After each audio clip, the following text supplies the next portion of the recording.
Oh, fuck! Oh, I didn't see you there. Sorry. Oh, nothing much. Just looking for a new demon to hire. Hey! It's not what it looks like. I promise. It's just that the tutorial needs more visual aid for this video. So I'm getting more help for that. And yes, I'm a competent artist, but still, I need help with this project. Oh, fuck! Well, that happened. On to the video, I guess.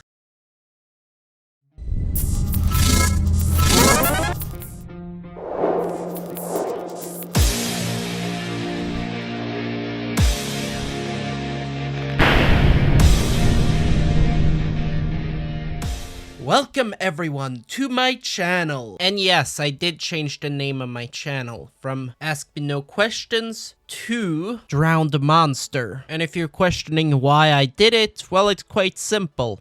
It's my profile on my social media, which you should totally follow, by the way. Now, furthermore, let's get back on track. Now, in the last video, we decided to work on character designs for Godlock, a new manga that we're going to work together on. Because if I give you a simple tutorial, you guys won't follow it and you will just be angry that you couldn't make the same result. Believe me, I've been there.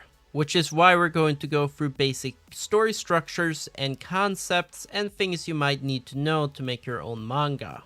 If you haven't guessed it from the previous videos, it's not a straight up tutorial. It's more like a vlog. More like I'm showing you how my workflow usually go. Today we're going to work on a basic concept that most mangakas use every day. From professionals to noobs, this story structure is incredibly useful if you want to start a manga or anything that's inspired by Japanese culture.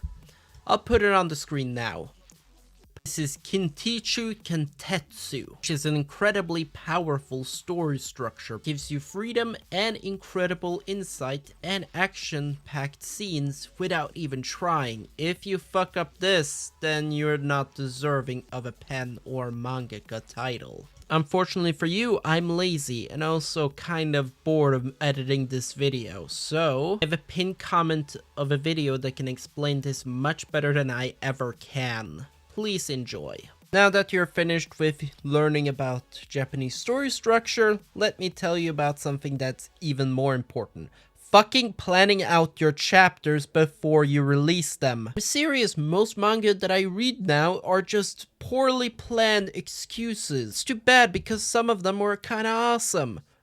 Manga maker. Am I saying you shouldn't plan out your chapters? Or you should not? I'm saying you should, because a planned out chapter is much better than an unplanned mess. I'm not saying you should plan out every chapter, but plan out 10 chapters ahead. Trust me, it will make your headaches much lighter than it should be. And also, write down a basic timeline. It should be basic, something that you can remember on memory alone. That will really help your chapters stand out because you have everything planned out. And if you think my advice isn't valuable, just remember, the author from Attack on Titan and Oda uses the same techniques that I'm saying right now.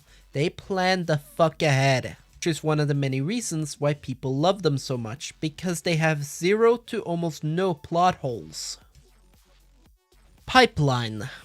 Now that you have planned out your chapter, it's time to work on your pipeline. And yes, starting blind immediately after you got your story is a bad idea. Take a look at your script again with fresh eyes after 30 minutes or so. You're not gonna understand shit, or you're not going to be as captivated as when you first wrote it. So, what do? We'll redo the concept over and over and over again until we finally get something that your present self and future self will both agree is awesome. And no, you don't have to have a perfect script, because there's no such thing as perfect. Quick tip, and this is very important, don't go with the first idea in your head. Seriously. Instead, experiment, go through different ideas, go with your friends and find anything that will help you be inspired. For example, I came up with that limit after I went to London. And from that idea, I got a cyborg cowboy who was collecting bounties. And that was boring, so I changed it. And then I changed it again, until finally I had a version that I liked. The starting point. Now if you're finally on this stage, keep in mind 99% of people don't get here. What is this stage? Well, it's when you finally have gotten your concept and everything in order. Now we can finally get the final story in check. How do we do that? Easy. We read, we write, and most importantly, we watch movies. No, I'm serious. Go through your favorite media and note down what you like about them. Even if it's something simple like a simple cut or a simple transition. Or just a simple story structure that you found pretty interesting, or anything you dislike. Anything is on the table here. And don't rush. Don't go anything too deep. Just try to relax and get your story in order. You will get there when you get there. It is the one stage you can finally just chill the fuck out. The story ain't going anywhere. For a year?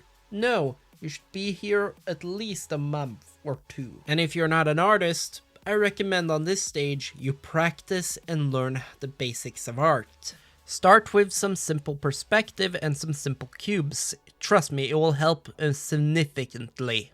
But then if you think that you can just cheat away by saying, oh wow, I don't have the talent for art, I'll just use AI. Take a look at my old art. Take a look at my old manga panels. Do you see how cringe they are? The point is, if I can improve, so can you. And if you still don't believe me, take a look at my first digital drawing. Look at it. Disgusting. Oof, it makes me cringe so hard.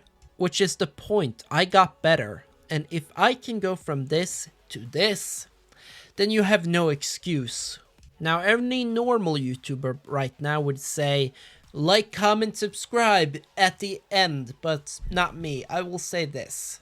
At the end of everything, trust your instinct and truly become better is not just doing ones and zeros. It's truly getting better by practicing and getting better from experiences.